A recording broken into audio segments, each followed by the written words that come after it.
Assalamu alaikum wa rahmatullahi wa barakatuh. It's me Atiqur Rahman, lecturer in chemistry at GPGC Mansera. आज का हमारा topic है next colligative property जिसका नाम है elevation of boiling point. Elevation का मतलब होता है इंक्रीज, यानी increase in the boiling point. अब इससे क्या मुराद है? तो इससे मुराद ये है the increase in the boiling point of a pure solvent by the addition of solute is called elevation of the boiling point. कहता है कि अगर कोई सॉल्वेंट है आपके पास, देखें फॉर एग्जांपल आपके पास क्या है, वाटर है। आपके पास क्या है जी, एक कंटेनर में, एक बीकर में आपके पास क्या है, वाटर है। तो देखें इस वाटर का जब ये पेवर सॉल्वेंट है तो इसका फिक्स क्या होगा, एक बॉइलिंग पॉइंट होगा जो हमें मालूम है 100 डिग्री सेल्सियस है। लेकिन इसके अंदर अगर आपने क्या कर दिया, एक सल्यूट ऐड कर दिया, इसके अंदर अगर आपने एक सल्यूट ऐड कर दिया तो इस सल्यूट के ऐड करने से इसका बॉइलिंग पॉइंट क्या हो जाएगा, इंक्रीज कर जाएगा। तो this increase of the boiling point of a pure solvent by the addition of solute is called elevation of boiling point.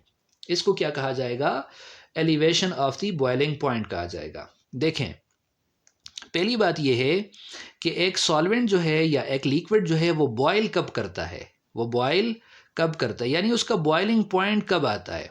तो देखें ये बात हमें मालूम है कि बॉइलिंग पॉइंट जो है वो उस वक़्त आता है, यानी कोई भी सॉल्वेंट या कोई भी लिक्विड उस वक़्त बॉयल करता है जब उसका वेपर प्रेशर बाहर एटमॉस्फेरिक प्रेशर के क्या हो जाए, इक्वल हो जाए। एटमॉस्फेरिक प्रेशर के क्या हो जाए, इक्वल हो जाए। ठीक है, क्या बात कर रहा हूँ। देखें आपके पास कोई भी सॉल्वेंट है, फॉर एग्जांपल ये सॉल्वेंट है, या चलें इसको ज़रा अलहदा से क्या कर लेते हैं, बना लेते हैं। ये आपके पास क्या है, एक सॉल्वेंट है, ठीक है। और आप इसको क्या कर रहे हैं जी, हीट कर रहे हैं। आप इसको क्या कर रहे हैं, हीट कर रहे हैं। तो यहाँ से देखें आपके पास क्या बनेगा, इसका वेपर बनेगा, वेपर प्रेशर इसका इंक्रीज होता जाएगा। तो जितना आप ज़्यादा हीट करते जाएंगे इसका वेपर प्रेशर क्या होता जाएगा, इंक्रीज होता जाएगा। और देखें बाहर से हमें पता है कि एटमॉस्फेयर का क्या लग रहा है, एक प्रेशर लग रहा है जिसको क्या कहा जाता है, एटमॉस्फेरिक प्रेशर। ठीक है, उसको क्या कहा जाता है, एटमॉस्फेरिक प्रेशर। तो एक वक्त ऐसा आ जाएगा जब ये वेपर प्रेशर किसके इक्वल हो जाएगा, एटमॉस्फेरिक प्रेशर के इक्वल हो जाएगा। तो उस वक्त ये जो लिक्विड है ये क्या करना शुरू कर देगा, बॉयल करना शुरू कर देगा। और इसी पॉइंट को जिस पे ये बॉयल करना शुरू करेगा इसको कहा जाएगा बॉइलिंग पॉइंट। इसको क्या कहा जाएगा, बॉइलिंग पॉइंट। अब देखिए हमने कहा, जो हमने पहली कोलिगेटिव प्रॉपर्टी पढ़ी थी जिसमें हमने कहा था वेपर प्रेशर का क्या हो जाना जी, वेपर प्रेशर का डिक्रीज हो जाना। वेपर प्रेशर का क्या हो जाना, डिक्रीज हो जाना, जिसको हमने कहा था lowering of vapour pressure. Lowering of vapour pressure, जब आप किसी सॉल्वेंट के अंदर क्या करेंगे, किसी सॉल्वेंट के अंदर अगर आप नॉन वोलेटाइल सल्यूट ऐड करते हैं तो देखें पहली प्रॉपर्टी में हमने डिस्कस किया था कि उसका वेपर प्रेशर क्या हो जाएगा, कम हो जाएगा। तो जब इसका वेपर प्रेशर कम हो जाएगा तो बाहर एटमॉस्फेरिक प्रेशर के बराबर लाने के लिए आपको ज़्यादा हीट देनी पड़ेगी। तो देखिए क्या हो जाएगा, बॉइलिंग पॉइंट इंक्रीज हो जाएगा। बॉइलिंग पॉइंट क्या हो जाएगा, इंक्रीज हो जाएगा।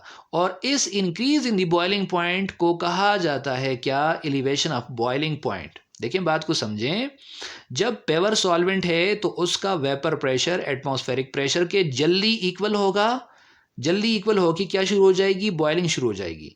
लेकिन जब आपने इस सॉल्वेंट के अंदर कोई नॉन वोलेटाइल सल्यूट ऐड कर दिया तो ये क्या कर लेगा, इसके वेपर प्रेशर को क्या कर देगा, डिक्रीज कर देगा।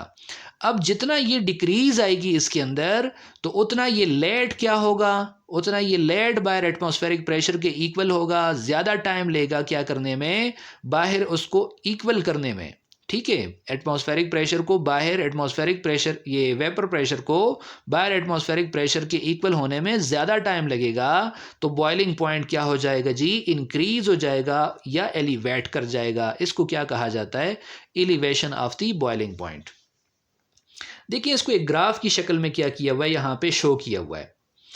आपके पास यहाँ पे देखें एक कर्व दिखाई दे रहा है ए और बी का, और एक और कर्व दिखाई दे रहा है किसका, सी और डी का।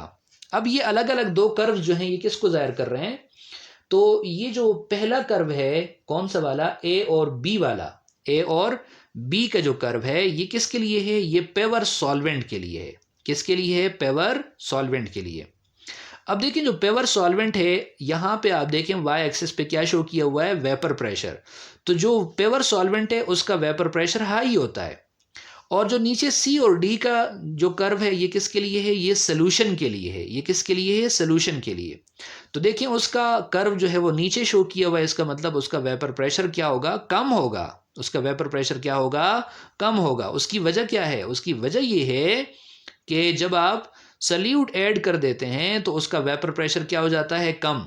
तो तब उसका कर्व नीचे शो किया हुआ है, और जो पेवर सॉल्वेंट है उसका कर्व वेपर प्रेशर के लिए ऊपर शो किया हुआ है। ठीक है, ये बात समझ आ गई। अब देखें जब आप टेम्परेचर इंक्रीज करेंगे तो वेपर प्रेशर क्या होगा? इंक्रीज होगा। सॉल्वेंट का भी इंक्रीज हो रहा है, और किसका भी इंक्रीज हो रहा है? किसका भी इंक्रीज हो रहा है जी? जो सोल्यूशन है उसका वेपर प्रेशर भी इंक्रीज हो रहा है। लेकिन देखिए यहां पे इसका वेपर प्रेशर ऑलरेडी हाई है जब पेवर सॉल्वेंट है, और जब सोल्यूशन है तो उसका वेपर प्रेशर काफी क्या है? कम है। ठीक है, यहां पे ये जो प्रेशर शो किया हुआ है P not, this is actually atmospheric pressure, या इसको कहा जाता है एक्सटर्नल प्रेशर। इसको क्या कहा जाता है? External pressure. ठीक है, अब ये जो एटमॉस्फेरिक प्रेशर आके इसके साथ क्या करेगा? इसको जब इक्वल करेगा, इसी पॉइंट को तो क्या कहा जाता है? Boiling point.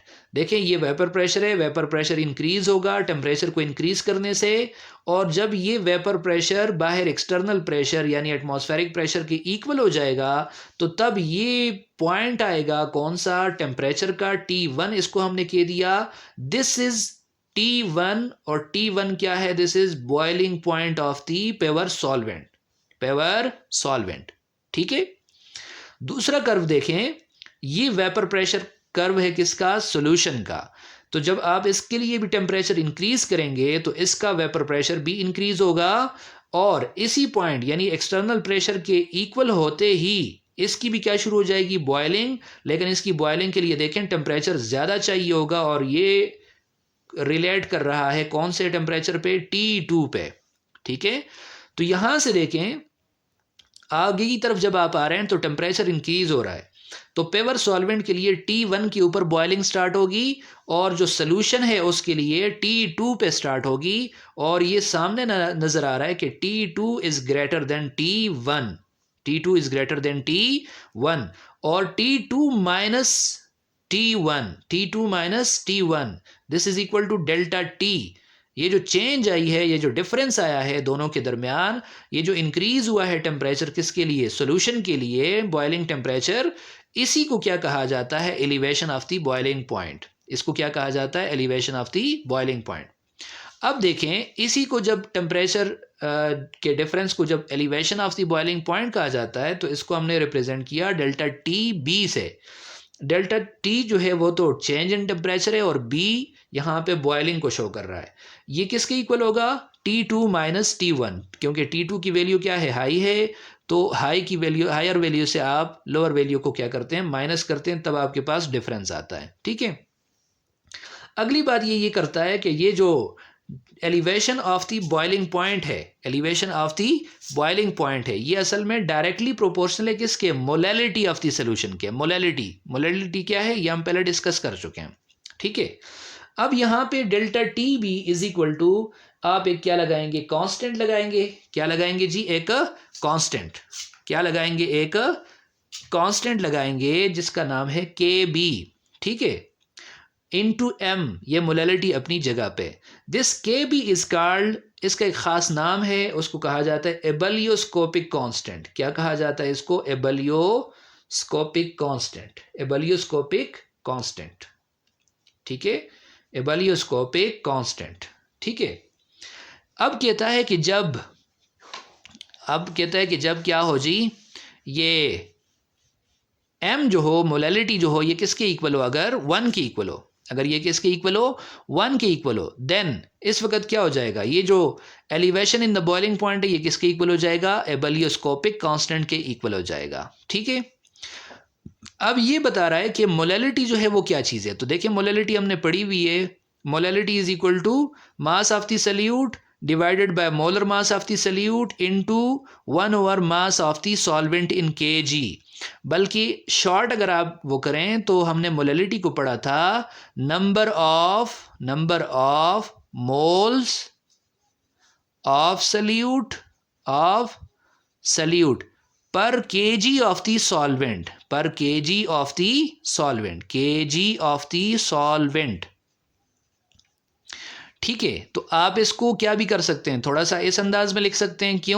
क्योंकि नंबर ऑफ मोल्स किसके बराबर होता है, मास of the solute divided by molar mass of the salute, और ये into 1/kg of the solvent, ये उसी तरह आ जाएगा। ठीक है, अब यहाँ से देखें ये जो m है ये इक्वल हो जाएगा मास ऑफ द सल्यूट को। देखिए हमने पहले भी जो प्रॉपर्टी पढ़ी थी उसमें इसको W2 कहा था, डिवाइडेड बाय सल्यूट के मोलर मास को हमने M2 कहा था। ठीक है, इनटू 1/मास of the solvent in kg।